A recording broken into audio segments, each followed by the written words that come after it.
ओम नमः शिवाय। हर हर महादेव। दोस्तों, भारतवर्ष की आध्यात्मिक राजधानी काशी की महिमा का वर्णन शब्दों में संभव नहीं है। जहाँ की गलियों में, गंगा के घाटों पर और हवाओं में केवल एक ही स्वर गूंजता है, शिव और शक्ति का। लेकिन इसी काशी में, जहाँ बाबा विश्वनाथ का साम्राज्य है, एक ऐसे ब्राह्मण रहते थे जिनका हृदय वृंदावन के बांके बिहारी श्री कृष्ण के चरणों में अटका हुआ था। यह ब्राह्मण देवता साधारण नहीं थे। उनका जन्म एक कुलीन और धर्मपरायण परिवार में हुआ था। बचपन से ही बच्चों को खेलकूद, खिलौने और मित्रों में रुचि होती है, लेकिन इन ब्राह्मण बालक की रुचि किसी और ही वस्तु में थी। वह वस्तु थी श्रीमद् भागवत महापुराण। जब वह बहुत छोटे थे तभी उनके पिता ने उन्हें भागवत जी का पाठ करना सिखाया था। उस दिन के बाद से मानो उन्हें कोई नशा सा चढ़ गया हो। यह नशा संसार का नहीं बल्कि भक्ति का नशा था। हम और आप जब कोई पुस्तक पढ़ते हैं तो एक बार पढ़ते हैं, दो बार पढ़ते हैं और फिर उसे रख देते हैं। हमें लगता है कि कहानी पता चल गई, अब इसमें नया क्या है। लेकिन श्रीमद् भागवत कोई साधारण पुस्तक नहीं है। यह साक्षात श्री कृष्ण की वाणी का स्वरूप है। कहा गया है, पुराणवम इति पुराणम, अर्थात जो जितना पुराना हो वह उतना ही नया लगे, वही पुराण है। उन ब्राह्मण देवता के लिए भागवत जी कागज के पन्नों पर छपी काली स्याही नहीं थी। उन्हें उन अक्षरों में श्री कृष्ण का श्यामल रंग दिखाई देता था। उन्हें पन्नों की फड़फड़ाहट में राधा रानी की पायल की झनकार सुनाई देती थी। उनका नियम था सुबह ब्रह्मा मुहूर्त में उठना, गंगा जी के ठंडे जल में स्नान करना, माथे पर गोपी चंदन का तिलक लगाना और फिर गीले वस्त्र बदलकर सीधे अपनी पोथी खोलकर बैठ जाना। कृष्णाय वासुदेवाय हरे परमात्मने पर्णते क्लेश नाशाय गोविंदाय नमो नमः श्लोक का उच्चारण करते ही उनकी आंखों से अश्रुधारा बहने लगती। उन्हें न खाने की सुध रहती, न पीने की। माँ बाप बुलाते, बेटा भोजन कर ले, तो वह इशारे से कहते, अभी मेरा पेट भरा हुआ है, क्योंकि वह तो गोविंद के नाम का रस पी रहे होते थे। वह चलते फिरते, उड़ते बैठते केवल भागवत का ही चिंतन करते। मित्र कहते, अरे चलो गंगा किनारे खेलने चलते हैं। वह कहते, तुम जाओ, मैं यही ठीक हूँ, मेरे कन्हैया मेरे साथ खेल रहे हैं। मित्र हंसते कि जय पागल हो गया है, किताब के साथ खेल रहा है। पर उन्हें क्या पता, वह किताब नहीं साक्षात परम ब्रह्म है। समय का चक्कर अपनी गति से चलता रहा। बालक युवा हुआ, माता पिता को चिंता होने लगी। लड़का सियाना हो गया है, लेकिन काम दाम कुछ नहीं करता, केवल पोथी पन्ना लेकर बैठा रहता है। इसका जीवन कैसे चलेगा? रिश्तेदारों ने सलाह दी, विवाह कर दो। जब पत्नी घर में आएगी, जिम्मेदारियां सिर पर पड़ेगी तो अपने आप बुद्धि ठिकाने आ जाएगी। पैसे कमाने की चिंता होगी तो पोथी छोड़कर काम पर जाएगा। यही सोचकर एक सुजोग्या और सुशील कन्या से उनका विवाह करा दिया गया। पत्नी अत्यंत गुणी, संस्कारी और धैर्यवान थी। वह बड़े अरमानों के साथ ससुराल आई। उसने सोचा था कि उसके पति विद्वान है, घर गृहस्थी अच्छे से चलेगी। विवाह के शुरुआती दिन तो जैसे तैसे निकल गए, लेकिन पुरानी आदतें इतनी आसानी से नहीं जाती, विशेषकर जब वह आदतें ईश्वरीय प्रेम की हो। विवाह के बाद भी ब्राह्मण देवता की दिनचर्या में कोई बदलाव नहीं आया। रात्रि में अचानक उनकी नींद खुल जाती। पत्नी देखती कि पतिदेव बिस्तर पर नहीं है। वह ढूंढती तो पाती कि वह दिए की मध्यम रोशनी में भागवत जी खोलकर बैठे हैं और मंद मंद मुस्कुरा रहे हैं। सुबह उठते ही फिर वही नित्य कर्म, स्नान और भागवत पाठ। दिन बीतते गए, महीने बीते और साल बीत गए। घर में संतानों का जन्म हुआ। एक नहीं, दो तीन बालक हो गए। परिवार बढ़ा तो खर्च भी बढ़ा।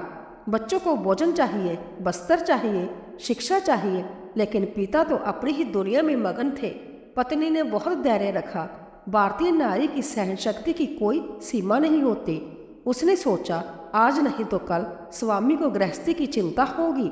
लेकिन जब घर में अन्न का दाना समाप्त होने लगा तो पत्नी का धैर्य डगमगाने लगा। एक दिन जब घर में पकाने को कुछ नहीं था, पत्नी ने दबे स्वर में कहा, स्वामी, हम गृहस्थ आश्रम में हैं। शास्त्रों में भी लिखा है कि गृहस्थ को धन उपार्जन करना चाहिए ताकि वह परिवार का भरण पोषण कर सके।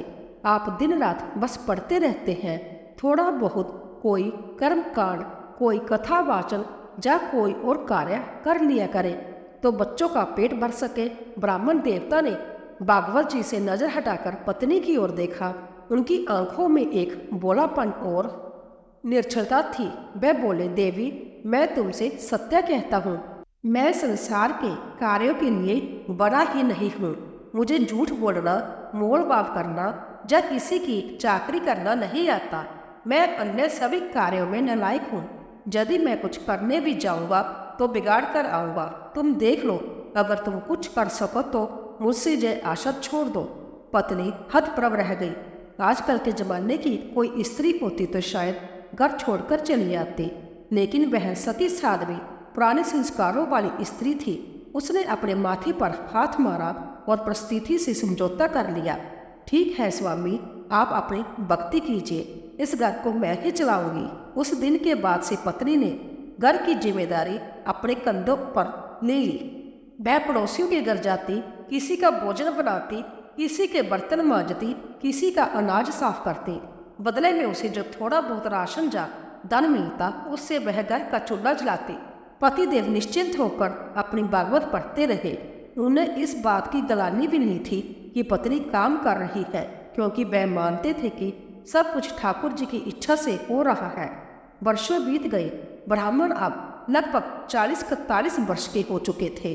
गरीबी ने घर में डेरा जमा रखा था। घर की दीवारें कच्ची थी, छत गली जगह से टपकती थी, लेकिन उस घर में एक कोने में रखा भागवत जी का आसन हमेशा साफ सुथरा रहता था। एक दिन की बात है, दोपहर का समय था। पत्नी सुबह से काम पर गई हुई थी। घर में बच्चे खेल रहे थे। ब्राह्मण देवता नित्य की भांति पाठ में मगन थे। तभी द्वार पर आवाज आई, नारायण हरि, जय सिया राम। ब्राह्मण का ध्यान टूटा।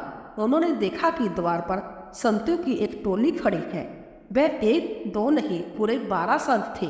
उनके ललाट पर तिल, गले में तुलसी की माला और मुख पर तेज था। वह अयोध्या से काशी दर्शन के लिए आए थे।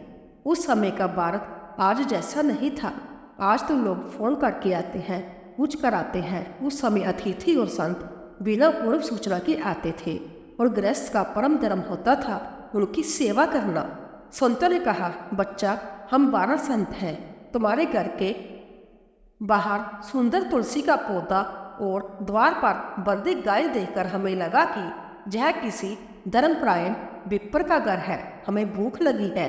आज का प्रसाद हम तुम्हारे घर ही पाएंगे। ब्राह्मण देवता घबरा गए। वह जानते थे कि घर में अन्न का एक दाना भी नहीं है, लेकिन ना कैसे कहे। ब्राह्मण के द्वार से संत भूखा चला जाए, जैसे मृत्यु से भी बड़ा कष्ट है। उन्होंने संतों को आदरपूर्वक भीतर बुलाया, आसन बिछाया और हाथ जोड़कर बोले, पधारिए महाराज, जय मेरा सौभाग्य है कि मेरे घर संतों के चरण पड़े। आप विराजे, मैं अभी व्यवस्था करता हूँ। संत बैठ गए और हरी चर्चा करने लगे। इतने में पत्नी भी काम से लौटी। उसका चेहरा थका हुआ था। वह दिन भर की मेहनत के बाद शाम के भोजन के लिए थोड़ा सा आटा और चावल लेकर आई थी, जो केवल बच्चों और पति पत्नी के लिए प्राप्त होता। पति ने पत्नी को देखा और दौड़े दौड़े रसोई में गए। देवी, नर्थ हो गया। नहीं नहीं, अर्थ हो गया। परम सौभाग्य आया है। द्वार पर 12 संत पधारे हैं। जल्दी से उनके भोजन की व्यवस्था करो। पत्नी ने चौंक कर देखा। 12 संत? स्वामी, आप होश में तो हैं?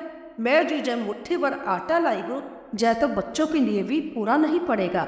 12 संतों का पेट मैं कहाँ से भरूं? घर में ना घी है, ना दाल है, ना सब्जी है।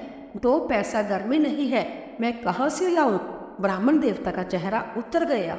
वह गिड़गिड़ाने लगे, देवी, कुछ भी करो, पड़ोस से मांग लाओ, उधार ले लो, लेकिन मेरे द्वार से संत भूखे ना जाए। मेरी नाक कट जाएगी, मेरा धर्म नष्ट हो जाएगा। पत्नी की आंखों में आंसू आ गए। वह बोली, उधार? पूरा मोहल्ला जानता है कि हमारे घर की स्थिति क्या है। दुकानदार ने मुझे उधार देना बंद कर दिया है। पड़ोसी अब कतराने लगे हैं। मैं किससे मांगूं और कब तक मांगूं? अगर आप कुछ कमाते होते तो आज यह दिन न देखना पड़ता। ब्राह्मण असहाय होकर खड़े रहे। इधर संत प्रतीक्षा कर रहे थे। बहुत देर हो गई, न जल आया, न भोजन की गंध आई। संतों को समझते देर न लगी कि हम गलत घर में आ गए हैं, जहाँ तो दरिद्रता का वास है। गृहस्थ संकोच के मारे बोल नहीं पा रहा है।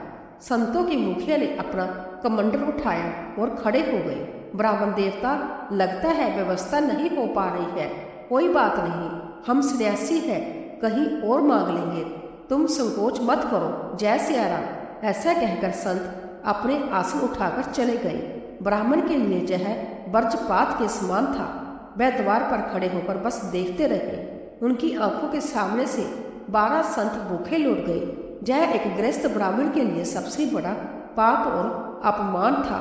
उनका हृदय ग्लानि से भर गया। संतों के जाने के बाद घर में सन्नाटा पसर गया, लेकिन यह सन्नाटा किसी तूफान के आने से पहले का था। पत्नी, जो वर्षों से चुपचाप सब सह रही थी, आज उसका सब्र का बांध टूट गया। संतों का भूखा जाना उसके लिए भी उतना ही अपमानजनक था, लेकिन इसका कारण वह अपने पति की निष्क्रियता को मानती थी। वह रसोई से बाहर आई। उसकी आंखों में क्रोध की ज्वाला थी। वह चिल्लाई, देख लिया, मिल गई शांति। आज आपकी वजह से मेरे द्वार से संत भूखे गए। धिक्कार है ऐसे जीवन पर। मैं दिन रात मर मर के काम करती हूँ ताकि बच्चों को 2 रोटी मिल सके, और आप बस उस पोथी को छाती से लगाकर बैठे रहते हैं। ब्राह्मण ने सिर झुका लिया। देवी, शांत हो जाओ। पत्नी ने रोते हुए कहा, शांत? कैसे शांत हो जाऊं? बचपन से लेकर बुढ़ापा आने को है, आपने इस भागवत के सिवा किया ही क्या है?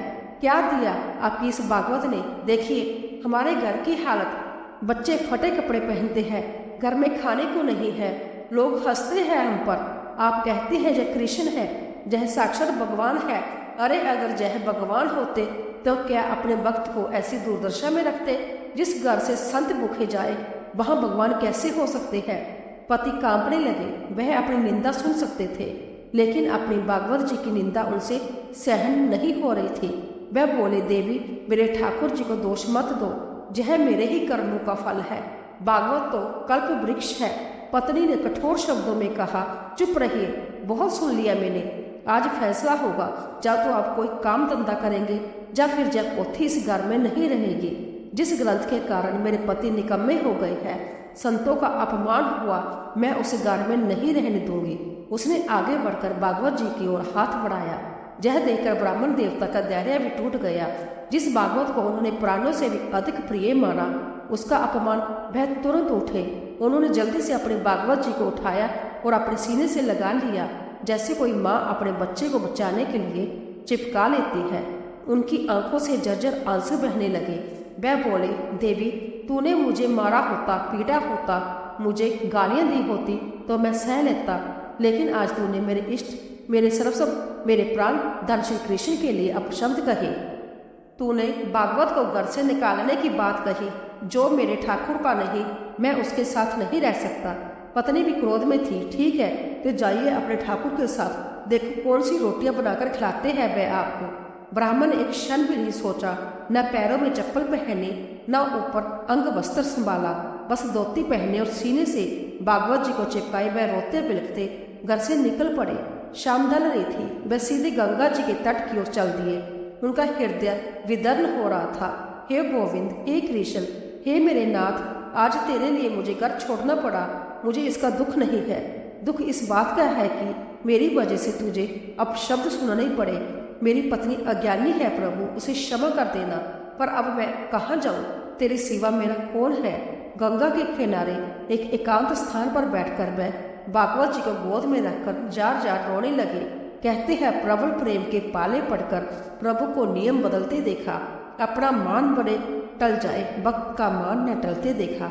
भगवान भक्त के दुख से दुखी होते हैं। उधर काशी के घाट पर ब्राह्मण रो रहा था और इधर बैकुंठ में गोलोक में ठाकुर जी का आसन डोल गया।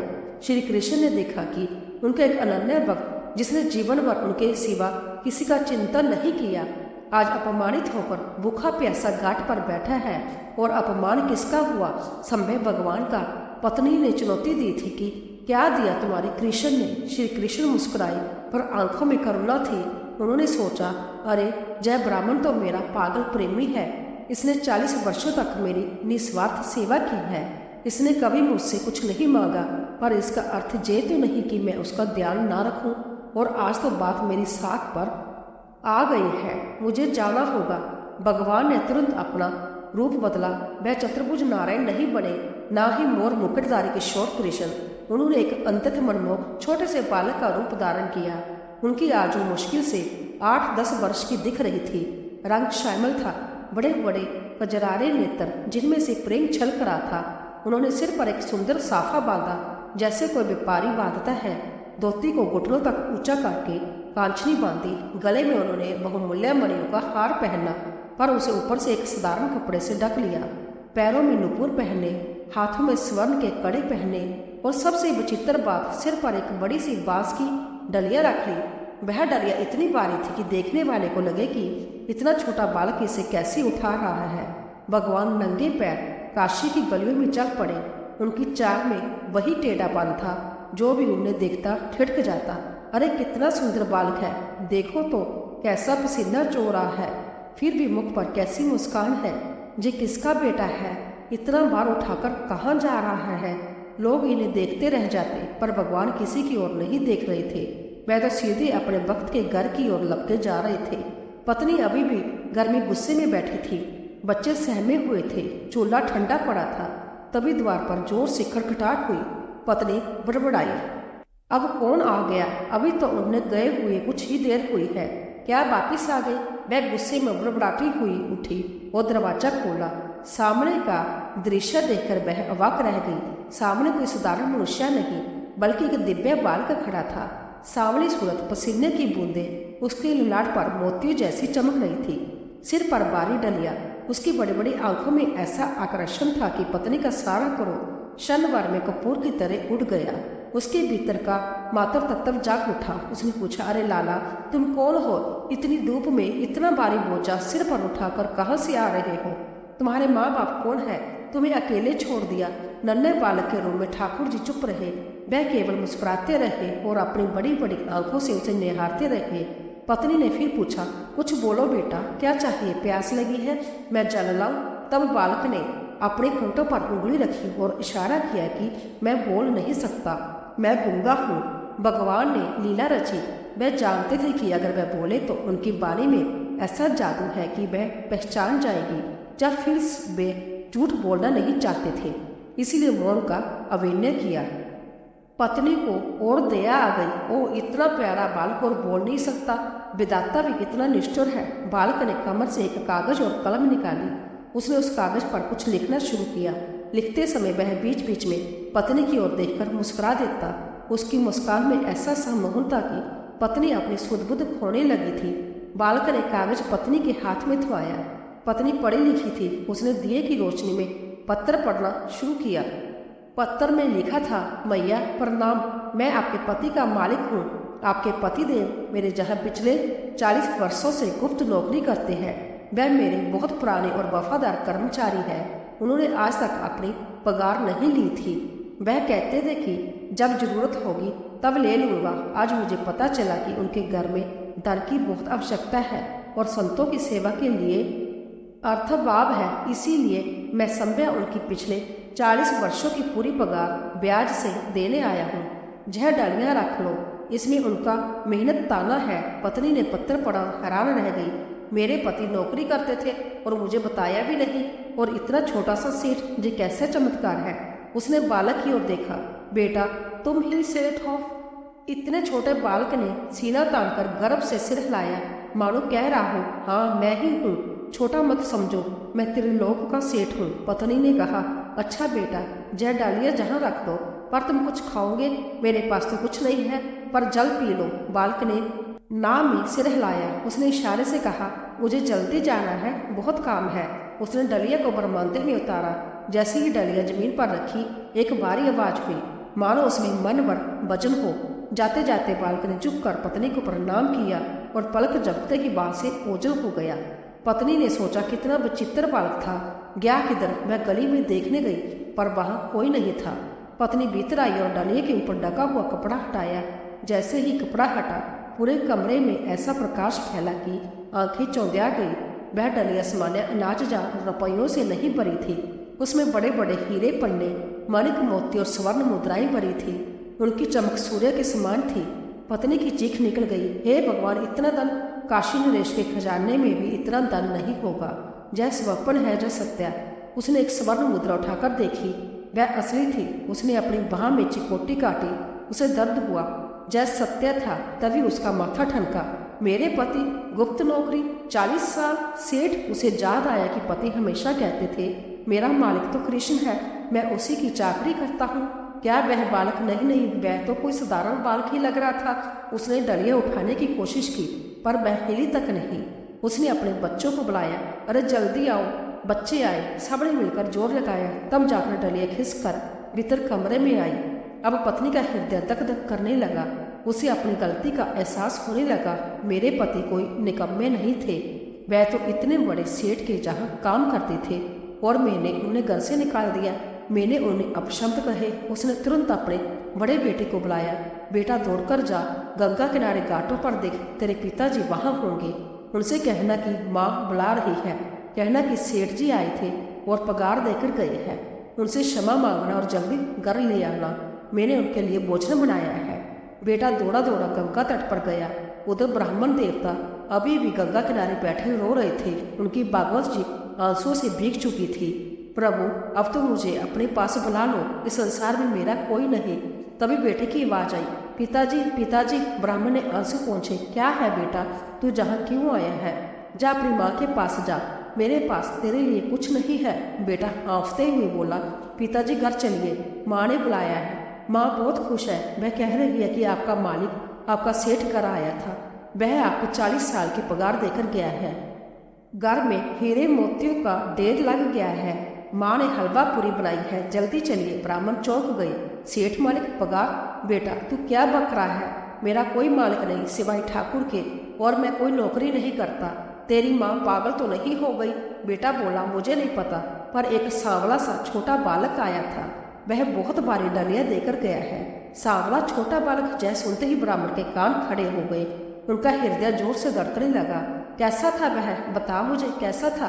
पिताजी, वह बहुत सुंदर था, बड़ी बड़ी आंखें, घुंघराले बाल और पीला पटका पहना था। ब्राह्मण समझ गए, वह नंगे पैरी घर की ओर भागे। गिरते पड़ते हुए घर पहुंचे। द्वार पर ही सुगंध आ रही थी। घर दीपों से जगमगा रहा था। पत्नी ने नए वस्त्र पहन रखे थे। पति को देखते ही वह दौड़कर आई और उनके चरणों में गिर पड़ी। स्वामी, मुझे क्षमा कर दे, मैं आपको पहचान न सकी। आप तो छुपे रुस्तम निकले। आप इतने बड़े सेठ के जहाँ काम करते हैं और मुझे कभी बताया नहीं। देखिए आपका सेठ कितनी दौलत देकर गया है। ब्राह्मण ने पत्नी को उठाया नहीं। उनकी नजरें सीधे उस डलिया और उस पत्थर पर थी। कहाँ है वह पत्थर? दिखा मुझे। पत्नी ने वह कागज का टुकड़ा पति के हाथ में दिया। ब्राह्मण ने कांपते हाथों से वह पत्थर लिया। उस पर लिखी लिखावट को देखा। वह लिखावट किसी साधारण इंसान की नहीं थी। वह तो वही टेढ़ी मेढ़ी लिखावट थी जिसे वह प्रेम की भाषा कहती है। जैसे ही उन्होंने अक्षरों को ध्यान से देखा, उन्हें उन अक्षरों में श्री कृष्ण की छवि उभरती दिखाई दी। क में कृष्ण का मुख, म में मोर मुकुट और अंत में उस गूंगे बालक का चित्र सा बन गया। ब्राह्मण दहाड़ मारकर रो पड़े, हे कृष्ण, हे गोविंद। वह जमीन पर गिर पड़े। देवी, तूने क्या किया? तूने मेरे प्रभु से डलिया उठवाई, तूने मेरे त्रिभुवन के नाथ को कुली बना दिया। अरे अभागन, वह कोई सेठ नहीं था, वह संभय लक्ष्मीपति नारायण थे। वह संभय मेरा कन्हैया था। पत्नी सन रह गई। क्या वह भगवान थे? हाँ पगली, मैंने जीवन भर जिसकी पूजा की, वह आज तुझे दर्शन देने आया था और मैं अभागा गंगा किनारे बैठा रोता रहा। तू धन्य है देवी, तुझे प्रभु ने साक्षात दर्शन दिए, बात की और यह पत्थर दिया। पत्नी को अब समझ आया उस बालक का अलौकिक सौंदर्य, वह बाहरी डलिया जिसे बच्चे हिला भी नहीं पा रहे थे, वह सब मोहर, वह सब मायापति की लीला थी।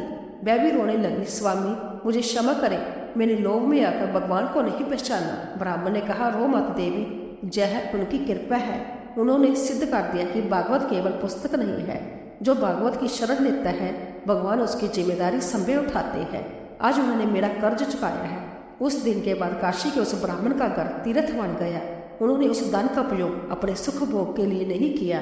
उन्होंने उस धन से साधु संतों की सेवा की, भागवत जी का विशाल जग करवाया और दीन दुखियों की सहायता की। पति पत्नी दोनों का जीवन बदल गया। अब पत्नी पति को काम करने के लिए नहीं कहती थी, वह भी उनके साथ बैठकर भागवत सुनती थी। वह अक्सर कहती, स्वामी एक बार फिर उस गूंगे सेठ को बुलाओ ना, मुझे दान नहीं चाहिए, बस उस सांवली सूरत को एक बार फिर देखना है। यह कथा हमें सिखाती है ईश्वर पर विश्वास कभी व्यर्थ नहीं जाता। देर हो सकती है, अंधेर नहीं। श्रीमद् भागवत साक्षात भगवान का विग्रह है। इसका पाठ और श्रवण कल्प वृक्ष के समान फलदायी है। भगवान अपने भक्त के लिए कुछ भी बन सकते हैं, सारथी बन सकते हैं, द्वारपाल बन सकते हैं और आवश्यकता पड़ने पर सिर पर डलियां उठाने वाले मजदूर भी बन सकते हैं। काशी के वे ब्राह्मण और उनकी भक्ति आज भी हमें प्रेरणा देती है। यदि हमारा प्रेम सच्चा है तो भगवान को हमारी गली में, हमारे द्वार पर आना ही पड़ता है।